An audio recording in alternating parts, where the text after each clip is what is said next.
Caught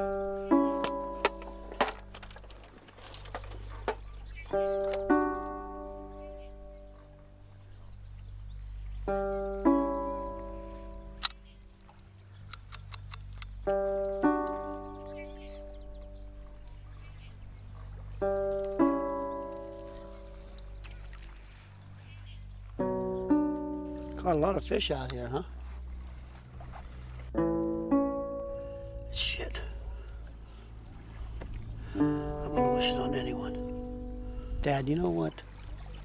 Those doctors don't know everything. You can actually, you can live as long as you want to. It's my life, okay? If I want to die, I'll fucking die right now. What do you want me to live longer for you? For your brothers? It's my fucking body. I'm in constant friggin' pain. I can't hear half the goddamn time.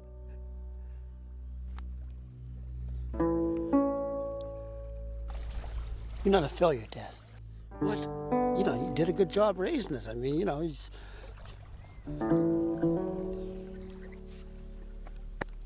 I'm gonna be okay, Bobby. Okay? I can't believe this. I can't believe you're giving up. How many times you tell us, never fucking give up? No, never fucking give up, and what are you doing? I'm not giving up. I'm just accepting my death. Let me ask you something. We never had a pot to piss in, did we? Nothing. But I'm gonna die a rich guy. You know why? I'm gonna die before my kids. Gary's still got a shot.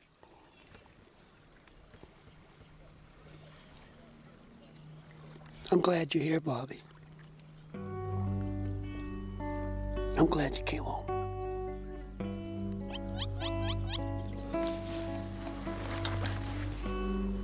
Come on, let's go. Come on. Let's get out before people start thinking we're weird or something, huh? Really sweet, huh?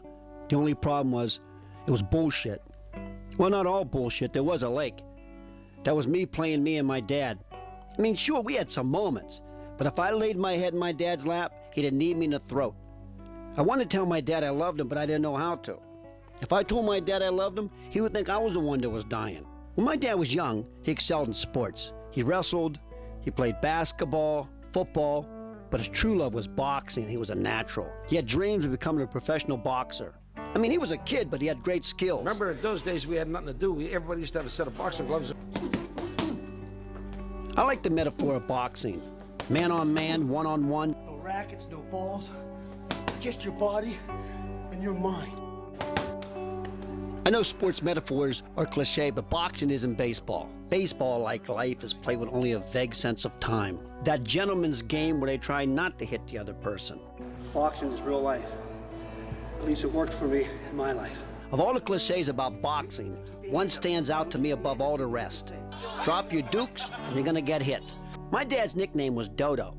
He got that name because as a baby, he couldn't say Dada yet, so he said Dodo. Dodo. That's it right there. You make one mistake, even as a baby, and you're tattooed with it for life. Man, you learn quick in a Golub house. You always keep your dukes up. Boxing is a sport where they like to pretend there's all kinds of rules of decency and fairness. Don't hit below the belt, no rabbit punches. Bullshit. But at least there's some standards of decency, some rules of the game. Not in my house. Look at that. The kids didn't even stop opening their gifts. Your father ever come home so drunk he tried shitting in the oven? How about beating up on your mom? The thing is, it's 2006. Dodo's been dead for 9 years. And here I am still fighting. But how do you fight a ghost? Shit, fight a ghost? Damn, I'm losing to a ghost. I spent my money on a film I never finished. Hired actors and everything. I spent years on a stage version. I got great reviews too. But as high as the praise for my acting, my efforts, even the press knew I was holding something back. Today, I ain't got a dime, my marriage is on the rocks, my third kid just arrived, and here I am, back in the ring, looking to do battle with what? What, I don't know, a fucking ghost? Well, this is it. In Dodo the movie, I pulled my punches. So one time he hit me with a toaster, I had GE tattooed on my ass. In Dodo the one-man show, I was like Ali with the rope-a-dope. I made it look like I was going to get hit, but I'd always stay out of the reach of any shots that could hurt me. My mother died on Christmas, my grandfather died on Easter, and my dad died on Labor Day. If I lose someone Thanksgiving, all my holidays are shot. This time I get off the ropes, I stand toe-to-toe with this sucker, and I end it once and for all. So no, it's not the rumble in the jungle or the thrill in Manila. To me, it's bigger than any of that shit. It's Dodo, the documentary.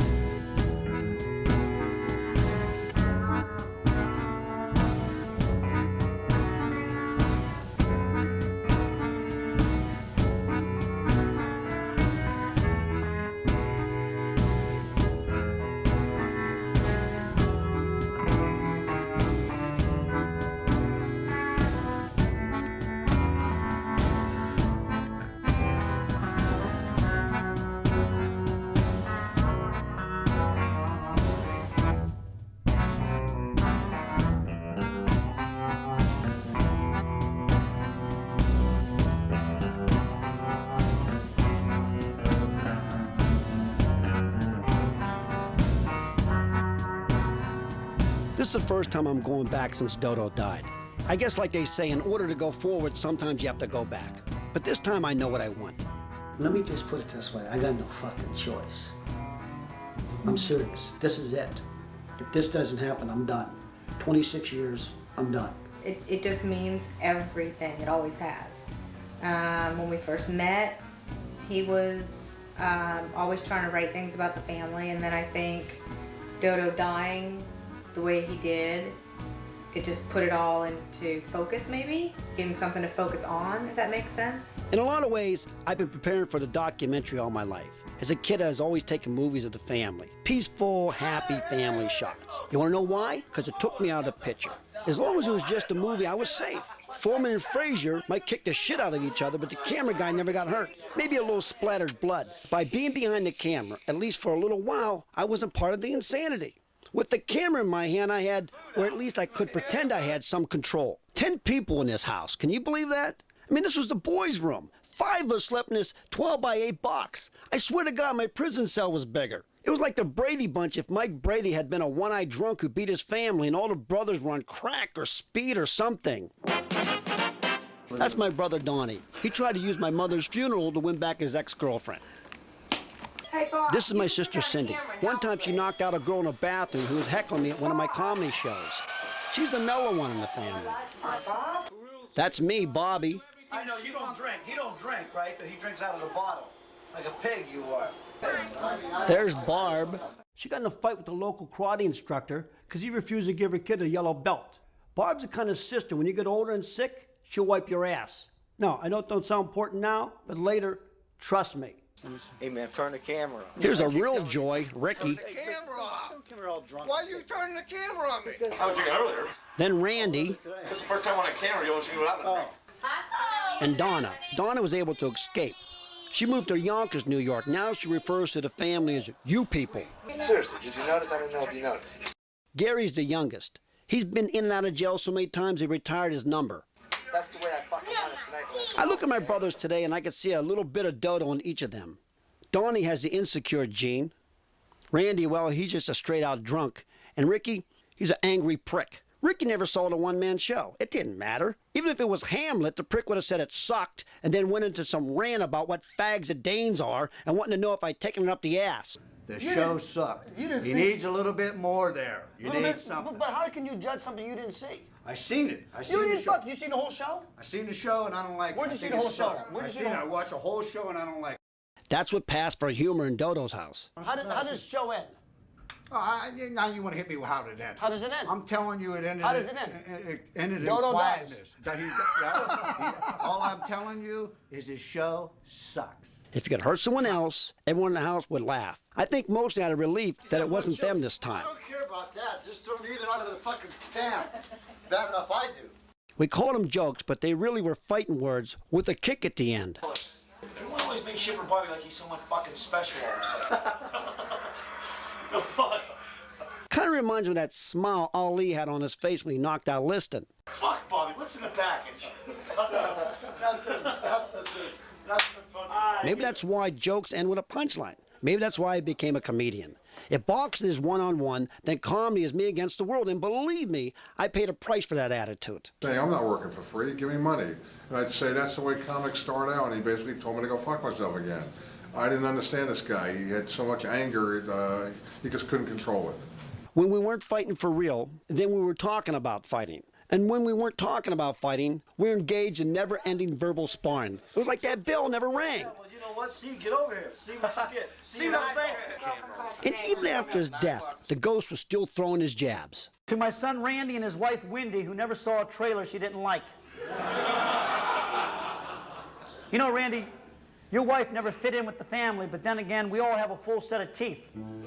I grew up in an industrial area. Steel. Just about everyone worked in the steel mills. In a way, it's sort of what defines you as a man. If you got a job in a steel mill, you were set. Steady pay, health insurance. Steel was everything in this town. It wasn't by accident they called a football team the Pittsburgh Steelers. It's not easy to make a living in an industry town when that industry won't hire you. Dodo lost his eye in a freak accident when he was 16. With all that machinery in close quarters, none of the local steel companies would risk hiring a one-eyed man. And since the other major employer at the time was the military, and they certainly wouldn't take a chance on him, Dodo didn't have a lot of options. I don't know why, but he became a roofer. Come on, let's face it, outdoor work in western Pennsylvania is not exactly a steady business. So when he wasn't working, which was most of the time, Dodo would be out drumming up business. That's what he called his all-day binges at one drinking hole or another. We could stop and have a beer, and Dodo would be there, and he was the life of the party. My dad said he used to get a lot of work at the bars. So he said when he was drinking, really, he was working. My mother said, you're a hard fucking worker. You work every day. Everyone knew Dodo. He'd come home drunk, broke from buying other people drinks. Dodo was a nice guy. He used to do the roofing for us at Twin City House for many years. And Dodo drank with all the brothers down there and came down and drank all of them. He did a nice guy. He set the bar up whenever he came in. You know, we paid him. He set the bar up. All right, man, this is the best, man. It's like 90 or 91. My dad, Dodo, gets all fucked up here at the Eagles Club in the afternoon. He gets some munchies and decides to go to McDonald's across the street. So he pulls in the drive-thru, orders some food right here, and falls asleep in line. They got a Ronald McDonald outside entertaining a bunch of kids who happens to be an off-duty cop. And he looks in, he sees Dodo sleeping, he smells the booze. Now this clown starts shaking my dad, Dodo, trying to wake him up. Could you imagine being woken up out of a drunken stupor with the clown in your face? Have you been drinking, sir? Sir, you got the right to remain silent? Fucker, wake up. I think for getting drunk, the judge gave my dad 3 months at the Ronald McDonald House. Don't believe everything he tells you. He's full of shit half the time. I'm here to tell you the truth. First of all, I don't apologize for anything. Yeah, I drank. You're fucking right, I drank and had a good time doing it. And I'm still drinking. I raised 8 kids, that's 10 mouths to feed, never took a penny from no one, never. I have a problem with that because I think he should have accepted money. I think he should have thought of his family. I think he should have not gone to the bar and buy strangers drinks. He should have, you know, expanded his business. He should have had a second job. He should have done other things to make the family whole. You ever raised 8 kids? I didn't think so. Have you been drinking? But a DWI? Sir. For a one-eyed self-employed roofer who has to drive for a living to support a family? I mean, well, it ain't that great for business. I fucked up. We all fuck up one time or another. I like to drink, so arrest me. I don't drink socially, I drink to get drunk. If you had to raise these fucking animals, you would drink too.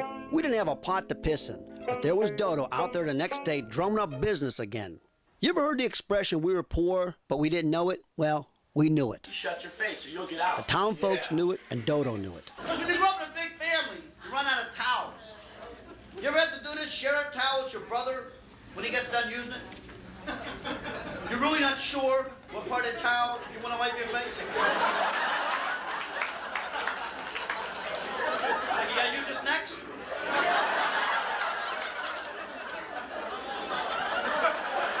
I'm gonna roll on the rug, I'll be fine. And what do they do when they're done? They hand you the towel. And the only part of the towel safe is like the corner, like for 2 hours you're drying off like this. I always just wanted people to know that we're, you know, we don't have anything, but we are somebody. want to be somebody. I think everybody wants to be something. Another time, our kitchen sink broke. He had to wash dishes in the bathtub for like 6 months. He just broke the sink. How many kids you know break the knobs off the sink and bend the water spigot? If you wanted hot water, you gotta take a bath with the dishes in. Jump in the bath with the dishes. How the fuck do you bend a water spigot? I had a tough time feeding you kids, let alone replacing shit all the goddamn time. Do you realize that every year I had to buy 2 new screen doors and a new set of furniture? Like I'm a friggin' warehouse. I mean, what about the Greeks up the street? They buy new furniture, put plastic on it, and those kids weren't even allowed to sit on it. I mean, what the fuck? Why don't you just leave it by the furniture store, leave it in the furniture store, drive by, say, see that? That's ours, we bought that. My father was a spontaneous hitter. You never know when you're gonna fucking get it. One time I got smart. I knew that look in Dodo's eye, and I knew someone was in for an ass whooping. It became embarrassing when I was getting too old and we had to pull down our pants to get a licking with the belt. That was embarrassing. When I was 13, I told him, this has got to stop. So he just hit me over top of my clothes then. I went upstairs and hid, stuck a pillow in the back of my pants. Dodo comes on, Bobby, get downstairs. And I'm getting up against the wall and I'm sitting, I'm waiting for him to hit me, and I can feel the belt being pulled out of his hands. He looks down and starts laughing. He goes, what the hell's wrong with your ass? Was it deformed or something? What, you got a load of shit in your pants? Get the hell out of here. It only worked once, but I think that may have been the first time I really consciously recognized, quite literally, laughter could stop the pain. I say, I'm Polish, okay? I really am Polish, and and for example, a Jewish comic can come on stage and do a Polish joke, and that's okay. A black comic come on stage and do a Polish joke, that's okay. But if I do a black joke or a Jewish joke, it's considered racist, which is bull because everyone does Polish jokes. Jews, Irish, blacks, Italians, Mexicans. There's people in China going, oh, tu Polska, wako bar. We get it from everybody.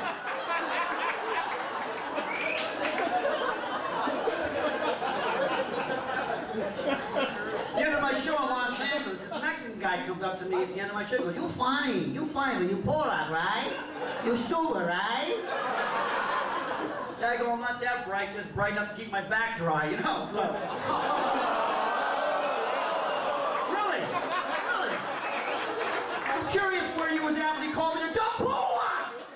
You white guilt prick, don't do that! Anyway, I don't know about all the beatings, but a lot of people in that area drank. I don't know if it was a fork or a knife when Dad and I got into it. She said Dad just jabbed her with a fork. He stabbed her with a fork, she said. Whatever it was, I know that's when I left the house and didn't come back. Did he ever jab you with a fork? Never. He beat me with a coffee pot cord. Dodo was born in Farrell, Pennsylvania, June 25th, 1931. Farrell sits on the border of Pennsylvania, Ohio. Now, it's a steel mill town. You know, especially the steel industry. Everybody knows everybody. Steel worker's a steel worker. Right. And it's, you know, that's really what this whole valley is all about. On my street, 2 blocks of Federal Street, above Beechwood, we had almost every ethnic thing there was. We even have a Jewish store. So, and we had some Afro-Americans back then, which were great people. Ramses, Lamptons, they were great people. We had the Polish people, we had the Hungarian people, and we all got along. I remember an old guy here, he used to be a grievance man here named Don Niver. He said something that really set home to me. He said 2 things. Work never killed anybody, and he said there's always a job for a man who wants to work. He said, don't tell me there aren't no jobs. It's a question whether you want to work for a living. He said, you know, he went back to his dad and his grandfather. When they came over, you didn't ask what you were going to do, you asked if somebody would give you a job. We had every club you can think of. We had ethnic club, Romanian, Serbian, Hungarian, you name it. And yet you had a synagogue right across the street. He used to bring the wine out and everybody drank, sat under the grapevines. We had grapevines then, and everybody used to sit under the grapevines. There was no TVs. Do you remember Helen's, the old black bar was down here? Helen. Oh, was that Phil, Tizio's? That was Helen, but we called it Tizio. Helen is his wife. Oh, Helen was the wife? Helen was wife. Everything was in her name. No, well, as far as I remember, Tizio was mostly black, but it was like some white people, kind of mostly black, right? Tizio? It changed in a period of time. After they took over, it went mostly black. It was like the top of the hill for where we are now. It's still there, but it's a different place now.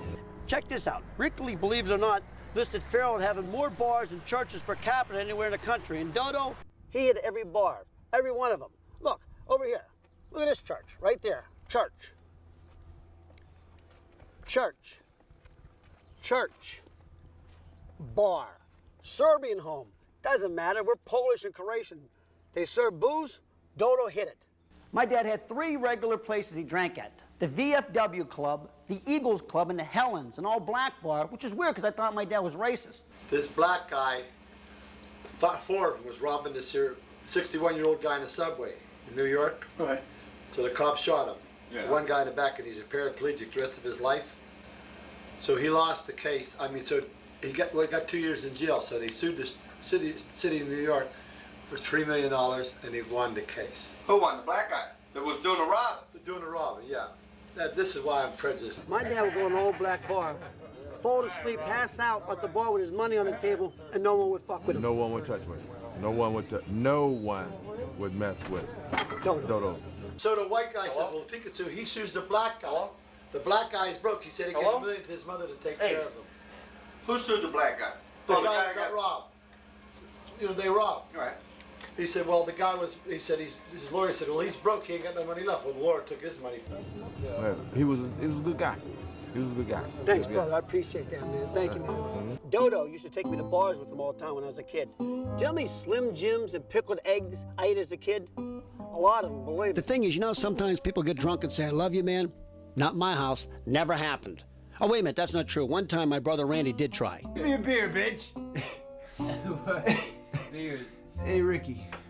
Yeah. Man, you know I love you. You know that?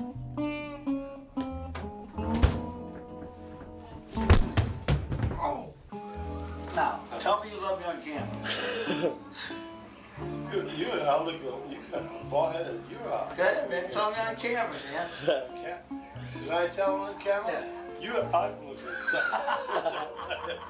I never said to our father, I love you. He felt kind of odd about saying it, so. Men didn't do that. You know, grandma did that. Growing up as a kid, you just didn't do that. It wasn't the manly thing to do. 46 years he worked in the mill, and the day he died, to that day, we never ever said I love you or anything like that, but it was understood. My dad told me a lot of times he loved me. Of course he did. And I'm sure there were times he hated me. I wasn't the best child growing up. I could still remember my dad. I was a few minutes late, and there was an alley behind our house across the street, and he was there waiting. Well, the guy I was dating was going to drop me off there because everybody was afraid of my dad.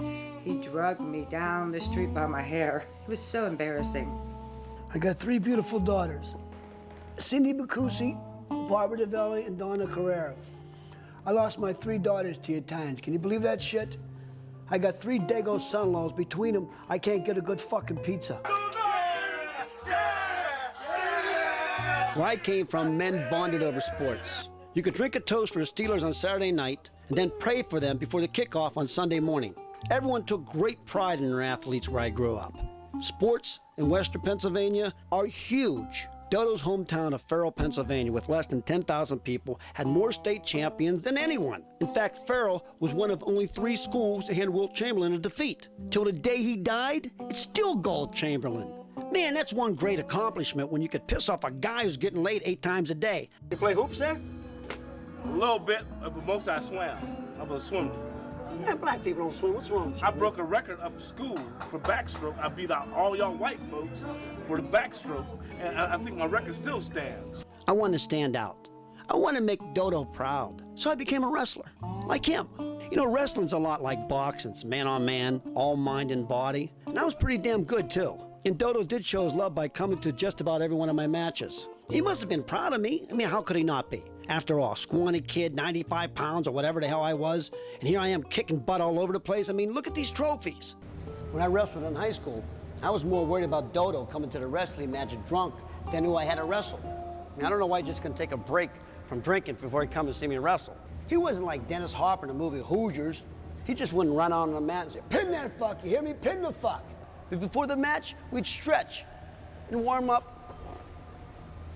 And I'd see my dad in the stands talking to some people and them slightly turning their heads avoid the alcohol breath. Then one day, Dodo comes home drunk from drumming up business again and starts beating on my mom, calling her all kinds of names, screaming, you ignorant cunt, as he was pounding her. Well, I stepped in and took him to the ground. He knew right then it was over. No more beating on me or my mom as long as I was around.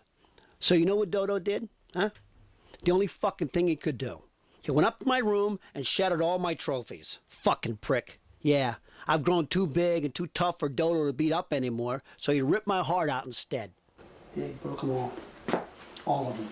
Every fucking one of them. You know, in today's world, if you discipline a kid, they want to put you in jail. But look at all the shit that's going on now.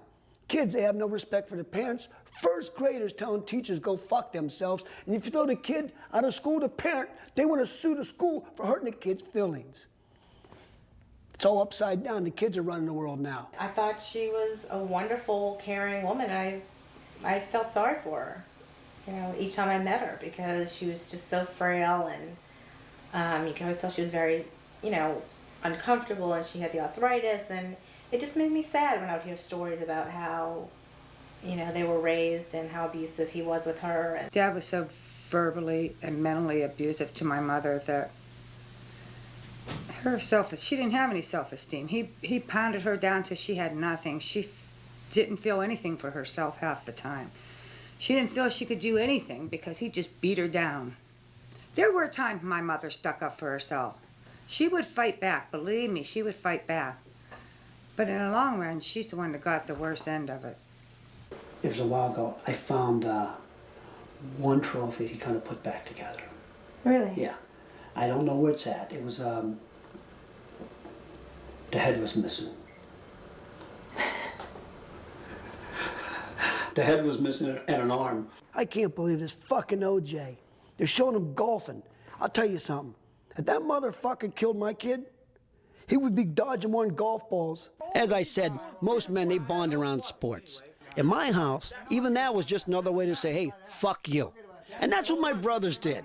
Knowing how much Dodo loved the Steelers, and he did love the Steelers. The Stillers, as they would say back there, Stillers.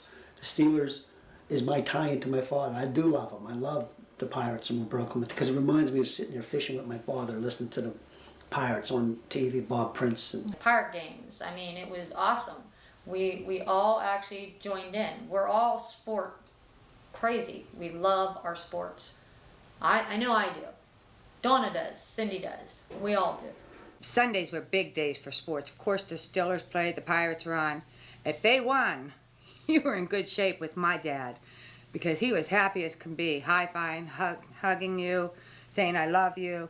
But if they lost, look out. He would make you stand in a corner. He'd make you go to your room. He might kick you when he walks by, or he might make you stand there and hold the antenna to the TV for the reception. Look at the size of the Steelers logo. And then check out the sizes of our names. What you should have did is put something on there that tipping a beer like Dad on. Dad, a Tipping beer on a fishing boat. So knowing how much Dodo loved the Steelers, what did my brothers go and do? They went and became Cleveland Browns fans. Right. It's just another way of the Gulps to say, hey, fuck you to each other. I grew up on the Pennsylvania-Ohio line where, as you know, you're Browns or Steeler fans, and I lost two brothers to the Browns. Why don't you just jab me in my good eye with a fork? Because like when the Browns would play the Steelers and they would cheer for the Browns, my dad would throw them out of the house, you know. It ate my dad alive. In fact, I think it killed him. Ricky and Randy become Cleveland Browns fans just to piss me off. When the Browns would play the Steelers, they cheer for the Browns. I throw them out of the fucking house. But the point is I just don't think Oh, so you're not a Browns fan? I just don't think it was appropriate. I don't care if they're 7 or 8 years old. Get the fuck out of the house. Ricky! I just left it alone. Ricky, Browns fan? Ricky. It just, when I go to my dad's grave, I gotta see. Look, it's real simple. You want to cheer for the Browns? Get your Cocoa Puffs and get the fuck out. I mean, don't get me wrong. We did have some good memories around sports. My best memories, in fact. I'll never forget how much Dodo loved Roberto Clemente. I think he saw himself from Roberto Clemente. An outsider, unfairly treated because of the way he looked. But Roberto, he was a man filled with pride, filled with dignity. You know, someone who's risen from poverty to become nothing less than a national hero. No, I think Dodo saw in Clemente what he could have been, what he wanted to be once if that ground ball to shortstop didn't knock his eye out. The one that ended all his dreams of becoming a professional fighter before he even had a shot. Sometimes I'd sit and watch Dodo as he sat and watched the game, knowing that both of us must have been thinking about what might have been. Probably would have been, in most instances, a lightweight champion of the world at that time. He was going to Madison Square Garden 2 weeks before he had the injury. So I think it was very, very imperative that how it affected. You know what Dodo's father said to him when he came to the hospital that day, the day his kid lost his fucking eye? Because you keep your dukes up. How many times I tell you, keep your dukes up. Now look at you, what the fuck you gonna do with yourself? Keep your dukes up. Prick. Now what are you gonna do with yourself? Dodo was a roofer for over 40 years. I sold a job for $750. Dodo was self-employed. He worked out of our house. His work car doubled as our family car. We normally had one of those station wagons, you know, with the wood paneling missing on one side, real shit box, the floorboard rusted out. His motto was, We stopped the drip in a single trip. he thought that was clever. We guarantee to fix them all as long as it ain't raining. Ladders roped to the bumpers, tar buckets in the far back. We'd always end up getting tar into somehow. All my things got torn. What the fuck? He could never get the past state inspection, so in the winter, he'd place a patch of snow over the expired inspection sticker. Wintertime in western Pennsylvania was tough for roofers.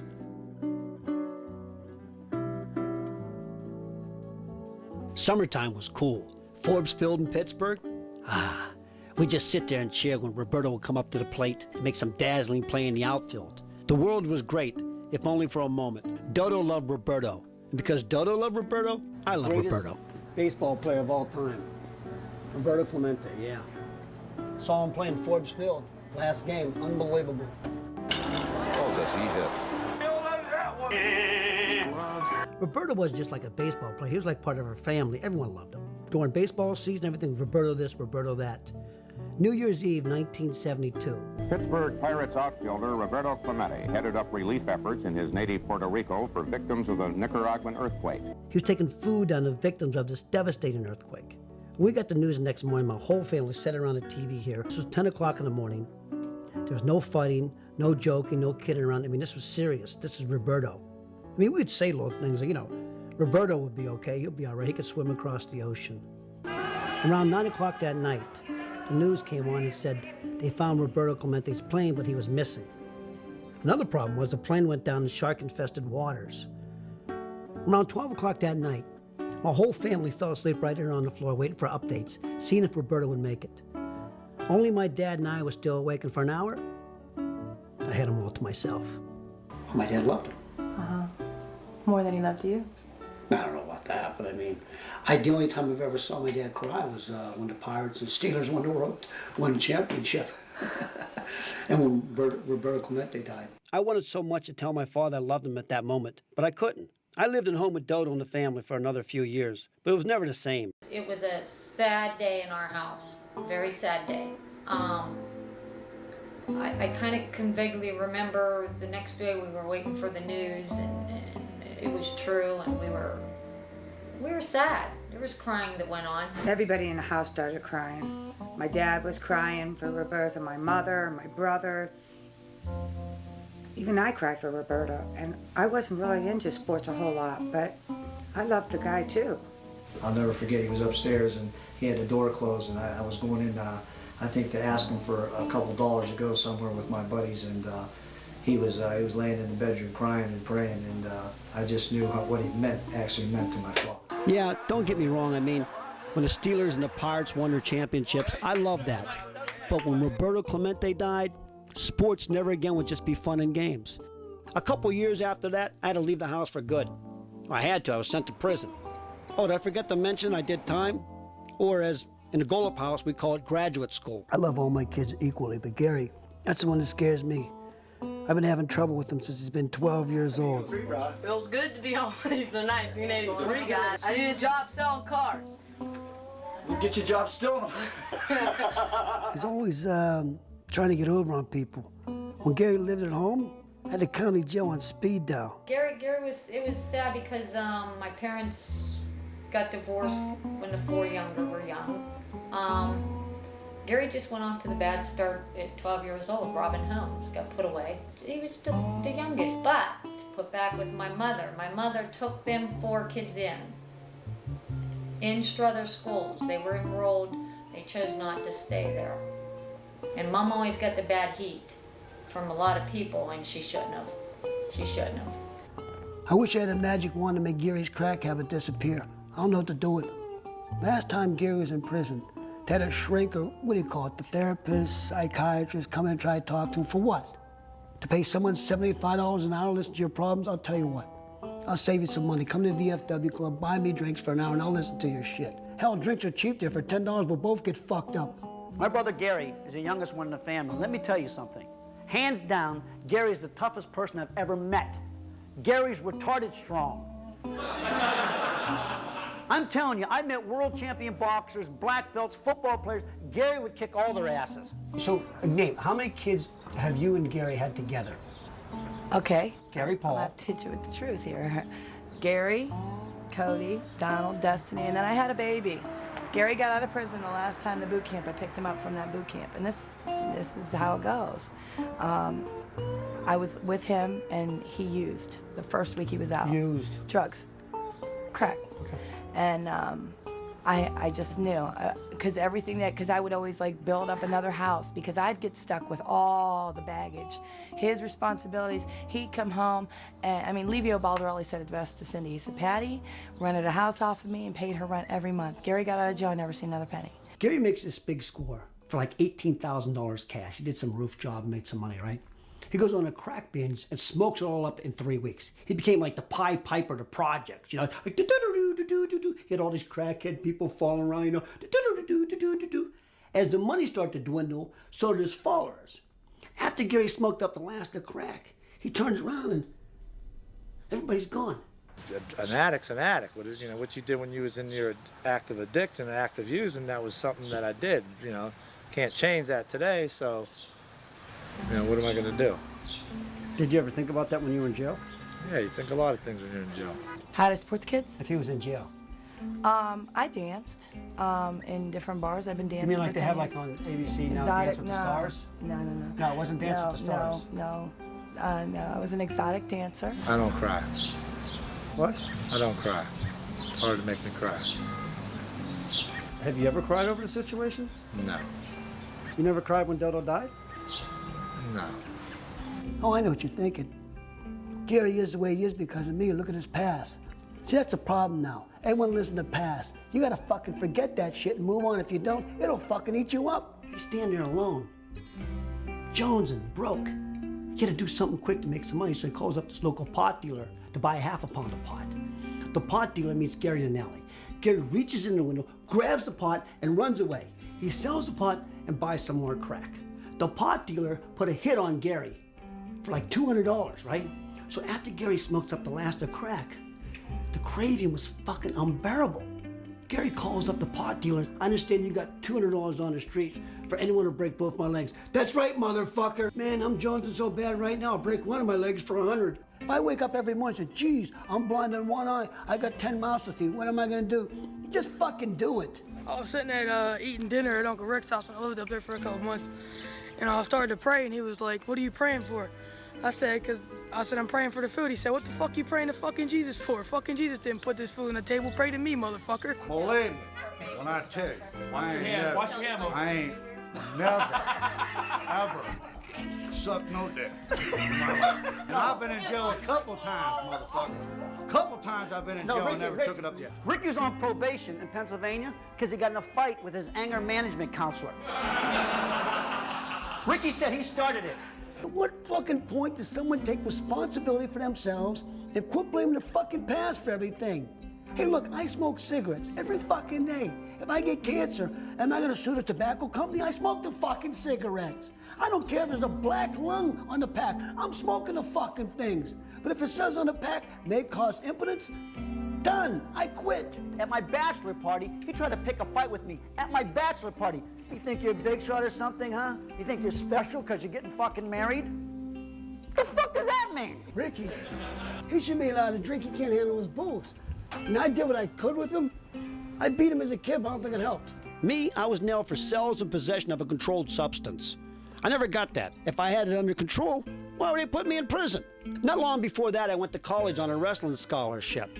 I quit after 3 months. I had no problem pinning the opponents, but I couldn't wrestle the books. I remember the day coming home after quitting college. Dodo was in the basement doing something, I don't know. I went down there, he didn't even look up at me. He says, so you want to be a roofer? Fuck that. I don't want to be a roofer. I don't want to beat my kids. I don't want to be anything like Dodo. I was a 91th inmate in a brand new prison. My number was Z0091. I swear to God, like a radio station. I returned to Dodo's old game. I knocked out the first guy in 50 seconds. Prison saved my life. If the wise guys didn't get me, the drugs would have. It got lonely in prison, I gotta be honest with you, man. No one came to see me. My mother didn't want to see her boy that way. The one time Dodo did come and see me, all he said was how much I was an embarrassment to him. I said, good, then you know how I fucking feel about you. Bobby was my first headache, so don't let him fucking kid you. He's my first problem. He went to prison in 1977 for selling marijuana. I used to see him sneak up the stairs with a sack over his shoulder. I go, what do you got there? Dirty clothes, he tells me. I'm fucking stupid, right? Dirty clothes. I was hustling when he was shitting yellow. Next time I see him with dirty clothes, I threw him out of the house. When I got out of prison, I knew I had to leave my hometown to escape the drug scene. So in 1979, I moved to Miami. The comedy boom was just starting to take off, and there was a club called the Comic Strip. I mean, I love my dad, but my dad's like everyone else's dad. He walks around the house in his underwear, and he's always doing this. He's always picking.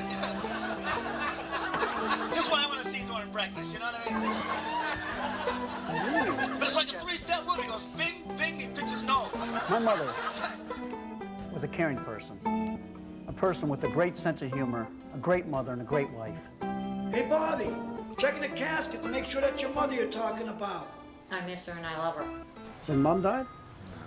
Maybe a little bit. Not that I remember. The Docu comedy Dodo, how long do you think this is going to be? Will it be an hour or hour Oh, and a half? no. It's going to be a film. Okay. It'll be 2 hours, an hour and a half, 2 hours. Mm-hmm. The show, as you know, it's on your website. Right. Was very successful. I mean, as far as, people responding to it. The show sucked. We're doing something different that no one's ever done. I mean, how we're doing it is we're taking like 25 years of video. I've been taping my family. All I'm telling you is the show sucks. It doesn't suck. Of course it doesn't suck. No, it's great. Too many people acknowledge that it's great. Ricky's Ricky. And then we have actors play my family members. My brother Donnie says, hey, who's going to play me better than me? So he wants to audition for his part playing himself. So he says, wait a minute, who's going to play me? I can't play me. So he's going to audition. We're going to have him audition later today. That's going to be a hoot. You're self-centered, you're egotistical, and you add prices to everything. This character does, which is you, that you're auditioning for. All right. Okay. My brother Donnie tried to use my mother's funeral to get back with his ex-girlfriend. Yeah. See, we put pictures of the grandkids in my mom's casket. Since Donnie broke up with his girlfriend, he figures if he puts a picture of her son in my mom's casket, it'll score points with her. Bobby, I just thought maybe I had a chance to get back with Sharon. You think I got a chance? Well, she here. How I look? How'd I look? The suit costs $800. The suit costs more than your whole wardrobe, bitch. Pierre Cardin suit, $800. Fucking shoes, $350. $30 socks, $22.50 for my silk underwear. How'd I look? Man, I like to look good. What's wrong with that? Just because Jen's dressed like a bunch of bums, I sell, man. It's all image. I surround myself with successful people. My brother Donnie, and you know Donnie, right? I know him well. Yeah. Golf with him every Wednesday night. Who would you think out of my family that you know is the most self-centered? Oh man, that's not a nice question. Hollywood. You mean Donnie? Donnie right? Gold, Yeah, right, yeah. So my brother Donnie got this picture of his girlfriend's son. He wants to put in my mom's casket. Is that a tradition people do anyway? Yeah, it's personal. People have like knickknacks or things that meant a lot to their dad or whatever. Kind of just celebrating their life. They put things in the casket. Really? No one in the family wanted that kid's picture in my mom's casket. He's not family. But no one wanted any problems either. It's my mother's funeral. Do you know that he actually tried to use my mom's funeral to get back with Sharon? No, I didn't know that. I didn't put her picture. It was Tony. It was Tony. That wasn't fucking right. That wasn't right. I mean, I'm not saying it's well, that's wrong. why Ricky wanted to fight at the funeral home. Come on, we didn't even put our kids' pictures in the casket. Look, he puts a picture in the casket. They better bring another fucking casket for him! Guess what, motherfucker? Guess what? He thinks of no one but himself. I'm telling you right fucking now, he ain't putting that fucking kid's picture in my mom's casket. 2 weeks from now, that fucking kid won't remember Mom. Donnie does what's good for fucking Donnie. Been crying like a puss for the last 2 months over his girlfriend. Now trying to use my mother's funeral to get back with her? What a piece of shit. Fuck him. We'll fight here right fucking now. When I tell people what Donnie did, they think I'm making that up. Donnie holding on the picture, Ricky trying to rip it, the rest of the family trying to break it up. I don't remember that. But you did, but does it matter? You don't remember rolling around in front of the casket. Oh, you're out of your fucking mind. Cass, don't exaggerate it like that. You motherfuckers fist fighting, mother. There was a fist fight. I remember that. I remember a ruckus going on in front of the casket. Right. Yeah, we got an argument. We didn't get in a fight. We broke you guys up. I don't know that fucking. I don't know them people. I know that was his girlfriend, and I know they was arguing, and I knew he wanted to get laid that night, so he wanted to put pictures in the coffin and get laid. Donnie's holding on a picture, Ricky's trying to rip it, you know, and then Dodo comes in and goes, Jesus Christ, your kids have respect for your mother. Your poor mother, even when she's resting in peace, she can't rest in peace around you animals. Believe me, when I tell you, I ain't never, ever sucked no dick in my life. I swear to God, when I die, bury me upside down. This way y'all can kiss my ass goodbye. He's just that he's self-centered, and it's about the women and it's about the ass. It ain't about the group hug, mother. Randy, I don't know how the fuck he could do it. He'll go out and drink all night, sleep for 2 hours, and go to work the next day. He'll do this like 3 weeks in a row, take a week off, and then start all over again. I'll dish it out, bitch, but I can take it. Don't call me a pussy whoop motherfucker. Well, I'm the man of this castle. Not this one here, this piece of shit. I got a nicer house. You know what I'm saying? My mother died on Christmas Day in '96. 4 months later, my grandfather Harry died on Easter. A month after Harry died, my dad was diagnosed with pancreatic cancer. In 1996, the doctors gave my dad 18 months to live. I like the way they put a numbers on it like it's a fucking bet or something. I was sure my dad was gonna beat it. He's got radiation today. Radiation? Yeah, don't be taking up position. When he got cancer, we got him in the Cleveland Clinic, which is one of the best hospitals. In fact, if he didn't go there, he probably would have been dead a lot earlier. And I did everything I could. Everything. Anything I could. For him or my mom. Everything to try to keep them alive. Dying be a relief. It's just all the other shit that comes with it. Shitty food. I'm tired all the time. I can't read the friggin' paper. And you know what? I could even deal with all that shit. But when the doc told me I couldn't screw no more, I told him, you know what? Fuck your office pool. Kill me right now. I might as well be fucking dead. And I could wish for a miracle. I mean, but like I always told my kids, wish in one hand and shit in the other and see what you end up with. He was one that was, I mean, he was very outspoken. He wanted it straight. He didn't want anything sugar-coated. He wanted to know what was going on and everyone else to know also. And that doesn't always happen. Dodo didn't have much time left when I found myself alone with him in a room one night. I knew it was near the end, but you know what? As I leaned in, I wasn't even sure if I wanted to hear it. Hey, Dad, you beat the surgery, man. You did okay. You did great. You're gonna... I mean, what good would it be now to have my dad say I love you now that he was dying? For years I wanted to hear it. But as I got closer, I thought to myself, better late than never. My dad motioned to me with his pinky finger to move closer. And he says, in a low, weak whisper, "Hey, Bobby, you tell your brother Donnie if I die, I still want the $100 he owes me." A lot of guys get religion right now, you know. Preachers on TV telling how much they love you and Jesus loves you and we're not looking to get no blowjob behind the church. All I know is everyone's getting their dick sucked except me. Because of Dodo getting progressively worse, someone needed to stay with them at the house day and night. I mean, everybody was doing what they could do to pitch in. I don't know if I do it. My kids screwing up my last few days. They come around blabbing and shit, want me to change or apologize for something.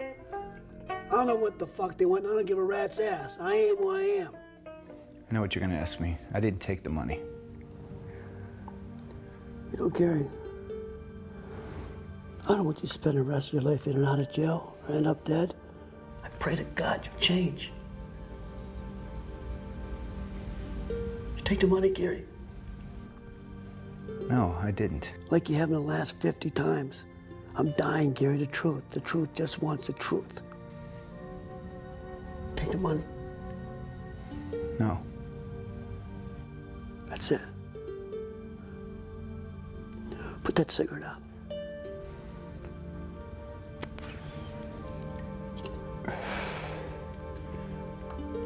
Do me a favor, all right? Get the fuck out of here. You hear me?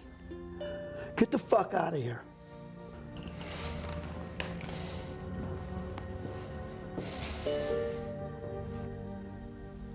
How do you feel about taking money off Dodo when he was dying of cancer? How do you feel about that? I was on drugs, and when you're on drugs, things don't matter what you take. What? When you're on drugs, by taking money from my dad when I was on drugs, that didn't matter. It was my addiction that was taken. It wasn't me. It was the addiction of the cocaine addiction that took the money. I mean, I took it, but it wasn't myself that took it. I mean, you know, I will say that you never put a gun to someone's head for crack, but, you know, I mean, you know, there's one thing about stealing money, but when someone's dying of cancer, that was pretty tough. That was tough. I know this guy. He was a drunken alcoholic. He quit drinking. He became a sober asshole. People don't change. Tell me something. Why'd you try to kill yourself? Jeez, Dad, that was 5 years ago. What? I was drunk. She left, took Stacy. It was stupid. What? But when I got that call from your sister, I ran across the street. I'm outside that door. I heard that gun go off. You took something from me that day. You know that? Would you spill your beer getting up? Son of a bitch. I was so drunk. Remember, I missed myself. I shot a hole through the roof. I'm going to fix the fucking thing. Of course I do. I don't even know why you had that fucking gun. You don't hunt or anything. Oh, yeah, I went a couple times. What are you gonna hit? You can't even fucking shoot yourself. Fuck you. Holy shit. I want you to do me a favor, Rand. What? I want you watch after gear for me. Dad, you can't put that on me. You know me. No. Get one of the girls or Barb. I know, I'm just saying, you know, keep an eye out for him. All right. Thanks. I was in a crack house. My father died, and a crackhead told me that my father died, and I finished my crack, and then I left. How do you feel about that? I feel sick about that. Dodo wrote on his will exactly how he wanted to be buried and his funeral to be. The first thing he wanted was for all the kids to meet in front of McGonagall's funeral home, so we'd go in together, giving us 45 minutes alone before people start showing up. As we work our way closer to the casket, something's not right here. From the back of the room, this thing sticking out of the casket. We walk up to the casket, we start cracking up. My dad's laying in the casket wearing a Pittsburgh Pirates shirt with a pack of Marlboros in his pocket. Blue jeans with work boots with tar stains on them. He's wearing a Pittsburgh Steeler hat with 2 fishing lures attached. A 6-pack of Budweiser beer by his left ear that's cold. In his left hand is a fishing pole sticking straight up out of the casket. In his right hand is a trowel, you know, to spread tar and cement with. My brother's Ricky's leaning on the casket going,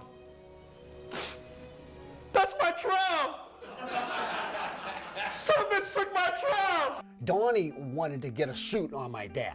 Right. So he came down and said, man, I got a reputation in this town, man. My dad can't be buried like this. I'm gonna get a suit. So he went down and talked to you. Right. And he asked you, I don't know, can I get a suit on my dad? Yeah. And then you told him, what'd you say? You said you could go to your house and get one? Yeah, I said Hollywood. I said, come on. I said, well, you know, I said, if anybody could provide a suit here, it'd be you. You're like Armani Special. You And then got what a did he whole- do? He said, well, listen, man, I pay a lot of money for my suits. He said, you could have one, but don't be cutting it up the back. He said, I need it back after the funeral. Later that night, there's a line of people out the front door waiting to pay the respects to my father, Dodo. I mean, people from all walks of life. Slovaks, Irish, Greek, Polish, Jewish, rich or poor, you name it, they were there. Watching people leave my father's casket, not knowing to laugh or cry, I gotta tell you, it was special, you know? Dodo's funeral was prepaid. He came in and had it all prepaid. And see, sometimes people put a little bit more money in accounts than they actually need for the funeral, just to make sure, because there's lunches afterwards, there's a cost to come up. So there was a balance left of a certain amount of money, you know. So And that gets split among the 8 kids? Yeah, Because there's 8 of us. 88 Right. get cut, right. So that's usually done, you know, a month later, because we don't, you know, Right. another expense might come up, you know, so. So Gary is, you know, my dad, basically you're lining up to go to the actual funeral. Right. So this is when you get buried here, it's a wake, right? Right, And then we're going to the funeral, had the older, and Gary and his wife, I don't know if you remember the wife, she had blonde hair. How long you in town Beat for? down. That was when I was beat down. Try me now, nigga. And they were trying to get their portion of the money of that 1/8 of what, a couple grand before the hearse ever pulled out. Right. No, come on, Do you remember that? No, I don't remember that, no. Your brother goes, well, I can't do that right now. And Gary said, well, can you front me the money? Because you know you got the money, or maybe give me some money out of your own pocket. Do you remember that? No, I don't remember that, no. You don't remember that? No, not at all. Are you gonna put this on TV and make me out to be this fucking crackhead that you fucking laugh at? They're lying. That's not. No. And so, wait a minute. So Barbara's lying. Ricky's lying. And they're all Donnie's lying. And the funeral director's lying. They're all who lying. you spoke to. They're all lying. Gary, you better hammer him right Come on, now. Pat. Hurry, go, hey, Cody, get his haircut. He don't know nothing about us. I got the goddamn release. I can say whatever I want. Fuck you. I'm not. What? I'm not. Fuck you. What are you mad at me for? Because you listen to your people. No, I didn't. But you're picking on Randy. Picking on him. You know what he says to me on the phone when I got to deal with his bitch? What does he say? They call me a crackhead. They sit there and tell my kid he can't come here and stay with me because I'm a crackhead. I ain't even smoked crack. But be mad at me. I just come and ask you about Gary. No, you talked about Destiny's cavities. Kids have cavities. Did you have cavities when you were little? Yes. Did your dad take you to the dentist? They couldn't afford to go to the dentist. Thank you. Neither could I. Your brother goes, well, I can't do that right now. And Gary said, well, can you front me the money? Because you know you got the money, or maybe give me some money out of your own pocket. Come on, Just trying to get. And then Ricky and them, they went nuts. They said, I can't fucking believe he's gonna do that. Daddy ain't even fucking around. I'm gonna kill that motherfucker. Right. It's funny what some of the family members do. I mean, I was looking at some of the film yesterday and a little today, and I laughed. Sad, at some moments, embarrassing, but funny. After people in Atlanta see this tape, I'll be fucking poor. They're not gonna call my company. They're gonna say you're some dysfunctional motherfuckers, man. Matter of fact, erase this shit here. Erase that shit. Dysfunctional, call it what you want to call it, but it's funny. I laugh now, but the truth is, I was at the lowest point of my life. I burned so many bridges in my career, the money wasn't coming in. He said call Thursday morning, you know? And I known him. I'm just telling you, he's making me nervous. Emily and me, well, you can imagine the problems there. With 3 deaths in 9 months, I was starting to get sick. I was diagnosed with colitis, among other things, and that's when Peyton was born. I say sometimes that Peyton saved my life. Yeah, my father was dead, but now I was a father. And then one day... What happened? No, tough guys don't cry. You want to cry? Go in the goddamn corner. What's going on? No. Huh? What happened? You have your dukes up? Daddy hit me. No, I didn't mean to hit him. I just... Now, once you go back out there, put your dukes up and cold cock that son of a bitch. I don't want to be like Dodo. I was tested and I failed. Living with Bob is not a picnic, but, you know, he's stressed a lot, but that's in Bob's world. The rest of life goes on, and I work, and we have a family, and we just have a new baby, and we've got all these other things going on. To say the marriage was on the rocks, just, yeah, it made me angry, actually. You know, I mean, I just told him today, I said, I want, with all this chaos and all this nonsense, for you to say, wow, but in the center of it, I have a great wife that's helping me through all this, and what's the word, you know, making everything smooth, or at least having some sense of normalcy while everything else is crazy. You did what you did, you take responsibility of what you were, and you move on. I mean, maybe I haven't been able to move on because that's why I'm doing this. Yeah, well, looking in Peyton's eyes that day, I knew I had to change, man. He was a kid, damn it, and whatever he did, I don't even fucking remember. It was no big deal, you know? That look of horror, that look of fear, the look of betrayal as he sought protection from his mother like I did mine. Man, he's a great kid, and I love him, and I know he loves me. He deserves to have a father who's worthy of that love. I knew to be the father I needed to be, the one that Peyton and now my other 2 kids needed and deserved. I needed to go back and once and for all bury the fucking ghost of my past. As far as the house, I mean, it was in Donna's name. Dad passed. There was, you know, it took a while to get the sale going on it, but Ricky ended up buying it, and it was split 8 ways. Ricky was going to do this, he was going to do that with the house, this homestead of ours, and he ended up renting it to some scummy people. He let them live there forever free, and just let them destroy our father's home, our home, my mother's home. The homestead looks like just my dad and mom would roll over their own grave if they seen that home. But Ricky just left it go. He just let it go. I wrestled a lot with the memories of Dodo and my family over the next couple of days. This was the oven Dodo tried to take a shit in. How do you make that up?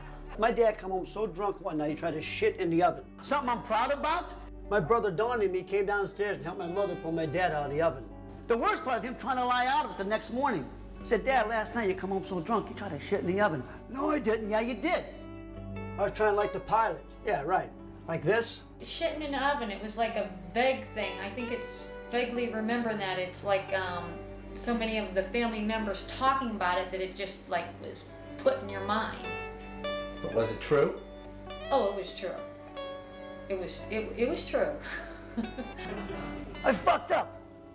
We all fuck up one time or another. How the fuck do you like the oven like this? Bust my chops about smoking pot, meanwhile he's shitting in the oven. He came in at 4 or 5 in the morning. He was drunk. Closet here where my dad knocked out my mother. My mom got him coming in. She punched him. There was some scuffling. They went upstairs. He hit her. And she cut him with a piece of glass on his back. She cracked his saucer open, a little plate. Cracked it open, went down his back. No respect for him. When he knocked her out in that closet, I just don't have any respect. He punched her and she fell in a closet. He cold cocked her. Because he beat her, whooped her ass. Drinking, alcohol. Well, alcohol is a lot of the problems. How do you feel about that? Well, I don't feel, that's what they did. I couldn't change what they did. I was too young. You know, you still love him unconditionally no matter what, but I just always vow that I would never marry anybody that would hit me, or date anybody that would hit me, for that matter. Yeah, Jesus Christ, is this thing small. How the fuck did we do that? Back then, the cops didn't do anything. School didn't do anything. Nobody did anything back then. Mom ever talk about it? No, not really. Not when I was too little to know.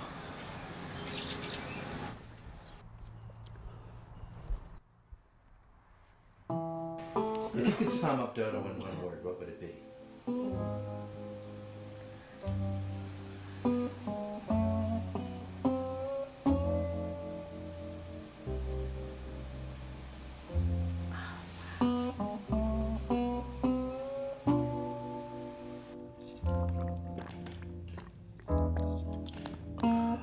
Again, when you come over from Croatia and Poland, you work really hard. You're escaping occupation of your country in the late 1800s, early 1900s. So you worked very hard over there. Then you come over here, you work the steel mills, the rolling mill part of the steel mill, which is the tough part. Yep. They worked, and they worked hard, and they drank, and that's what they did. And it wasn't having time to share your emotions. Saying I love you was a problem in our household. And I think that gets passed down 60, 70 years later. Have you ever experienced that yourself with your father around here? I mean, was you able to express your emotions? I was, yeah. I told my dad I loved him, and he was open on the same way of... we used to even hug and kiss and everything. Wow. Yeah. Oh my, but that is rare around here. Yeah.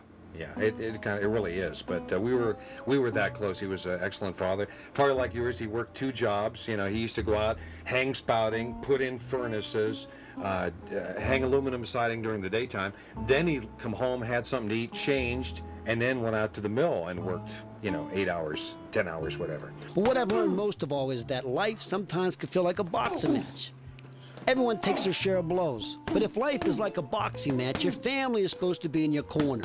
Your home is supposed to be a place where everyone is on your side. It's a place where no matter what kind of beating you're taking out there, you should be able to catch your breath, and if for only a few moments, you should be able to drop your dukes. Look, everyone got their shit in life. Maybe my story is unique, and maybe it's not. It doesn't really matter. But I get the chance to write the ending to this story. It reminds me of that Rolling Stones song. You can't always get what you want, but if you try sometime, you just might find you get what you need. When he looks in the mirror, he sees a good father. He has so much baggage and such the ghost of his father, not doing the things he does. from just a hug, you know, we hug the boys, you know, 24/7 if we could, and you know, now the new baby, just he's melted, but I think it identifies him and separates him. That's what keeps him focused on being separate from Dodo, is maybe just the affection and just the physical touch of hugging your child and loving them and being there for them and, you know, being with them all the time. Spend a lot of time together. These comics, they come on stage now. You know I'm not drinking no more. I smoke 10 packs of cigarettes a day. I drink 20 pots of coffee. I can blow smoke rings out of my asshole, but I'm sober. Stroke me, you know. All I'm telling you is his show sucks. The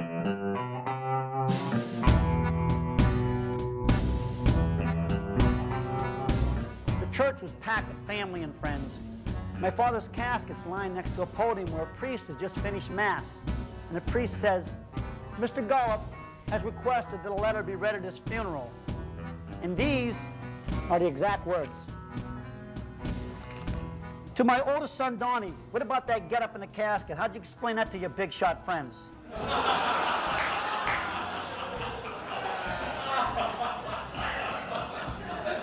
Oh, by the way, Donnie, if you put a picture of your girlfriend's son in my casket, I'll haunt you for the rest of your life. To my oldest daughter, Cindy, you're a hard worker. Hopefully some of that will rub off on your husband. To my son, Bobby, the actor, I'm showing more emotion dead than you have your whole career. To my daughter, Barb, whose husband lost so many fingers, he can't grip a baseball. I don't think the addition on your house was worth 2.5 fingers, 2 fingers tops. To my son, Ricky, I just want to let you know that everybody in the family loves you, especially your brothers.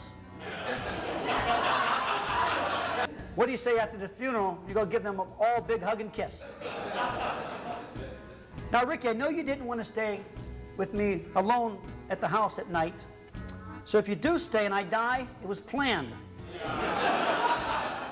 To my son Randy and his wife Wendy, who never saw a trailer she didn't like. You know, Randy, your wife never fit in with the family, but then again, we all have a full set of teeth.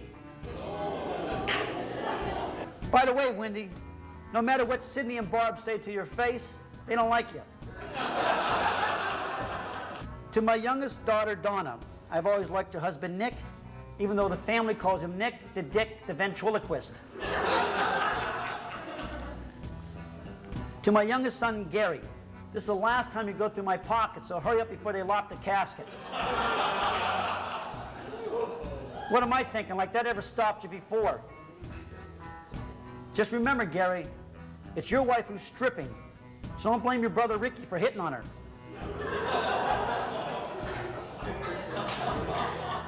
Just to let you guys know, I saw the documentary, and it fucking sucks.